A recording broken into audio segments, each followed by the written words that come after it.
Alright, welcome back guys. So, I've been really busy with real life work, haven't had a chance to play DBD or really get involved with the community as much. It has been a nice break, I'm not gonna lie. It's been nice that people have messaged me to see how I was, so really appreciate it guys.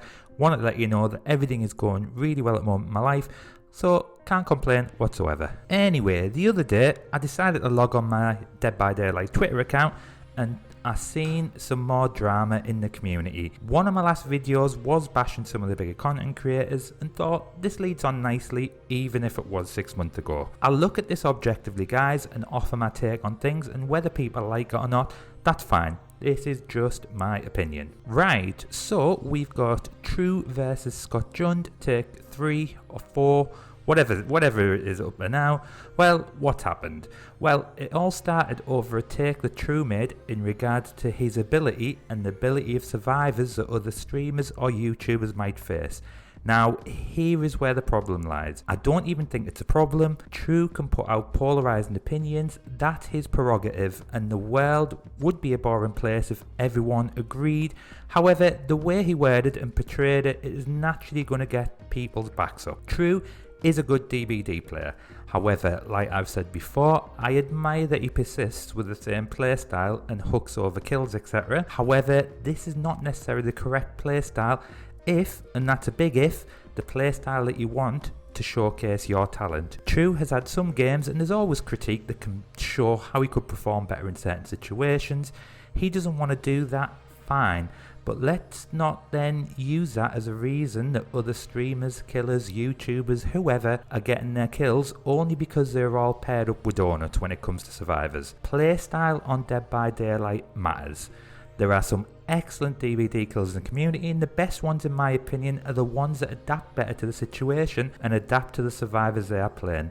Now, this isn't a hit on Tru's credentials, but in my opinion, he doesn't always do that. He sticks to the same playstyle, and that means that sometimes he might not perform as well against some of the better teams. My main point of all this is that in any walk of life, you have people who put out opinions, and when you're a public figure, then you are going to get pushbacks and often taken to task on your takes. That's fine. This is where you can say something like, this is my opinion, you have yours, but it's sometimes dealt with very dismissive. Now, that might be just how it's dealt with, that might be a wrong interpretation by me, that might be how it comes across but not intentional.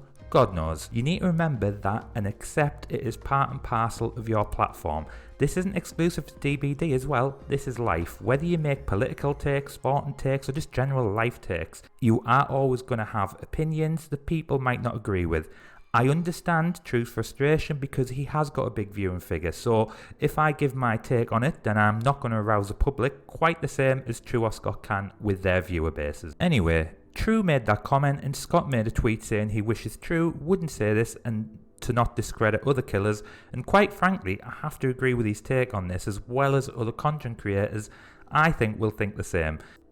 This isn't just exclusive to content creators. Lots of people in the community have honed their abilities and have become very competent at getting lots of kills, and basically the Tru statement is trying to discredit him and explain why he sometimes struggles and they don't. I mean, we might play on different servers, we might play at different times, but a quick check will show you that other content creators, who I should imagine would be high MMR and play the same time, will surely get the same survivors. It's not some conspiracy where behaviour is sending them all one after the other to certain content creators and not the other. Anyway, that was a statement Scott made, and then Tru took huge offence to it.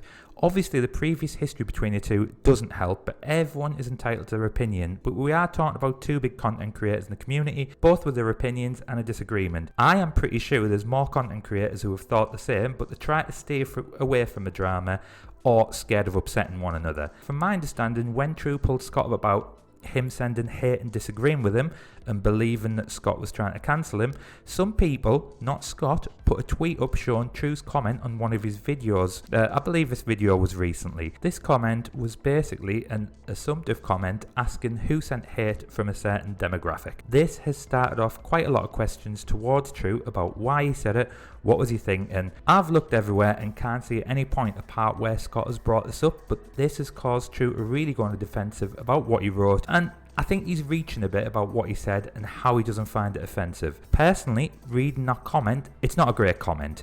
The way it's wrote, the context, it's just not good. I read it, I just don't like anything about the comment. Now, some people on Twitter are defending the comment and sticking up for Tru, but in my opinion, it's not a great comment to make. It's very assumptive and just uncomfortable to read. As some people commented, oh, people are too soft, people just trying to cancel people. The DBD community, it's just all about cancel culture. This is the comments that keep getting said, but it's not just about cancel culture. It's about reading a comment and not being comfortable with what is wrote. Like I said, Tru can be a very polarising character with his opinions and dismissive, so he does leave himself wide open for retaliation if he does anything wrong. Cancel culture is huge around the world right now, and people with any sort of viewership, actually not just any person regardless of viewership and an audience, must take ownership of what they say and do, but they're only human, so if Tru doesn't believe it's offensive, then again, that's his prerogative. However, he needs to understand that others might. Just for the record, do I think that Tru is racist? No, I don't. Do I think the comment was insensitive? Yes, and like I said, I don't like how it was worded or how it came across, so in my opinion, Tru is guilty of writing an insensitive comment that I'm sure, even through all these denials, he will one day admit it wasn't the correct way to address what he perceived to be hate.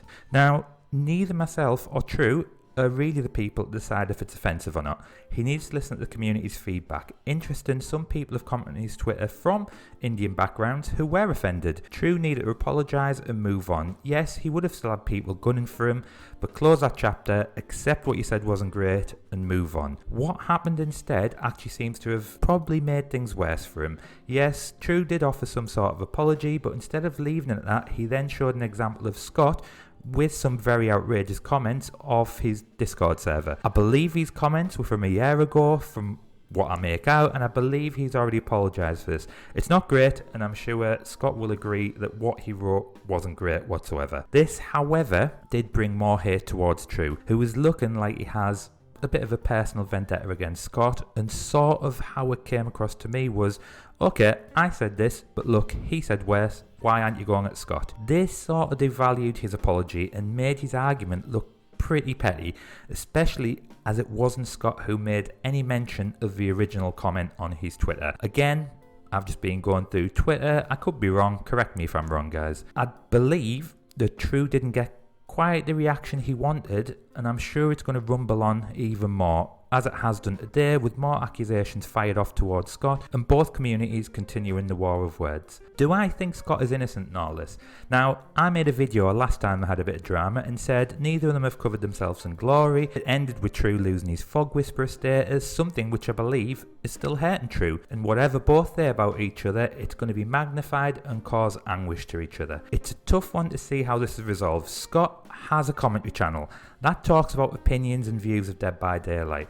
Should he just ignore Tru's opinions even if he disagrees? Or should he be allowed to say his thoughts on what other big communities say without starting a war? I believe he has that right. He should be allowed to comment on anybody that gives an opinion on DBD, and Tru should also take a look at his reaction, realise that he is always going to divide opinions, and accept that people will disagree and not to take it personally. That's my take on things. I said on one of my last videos, people need to hold their favourite content creators to account.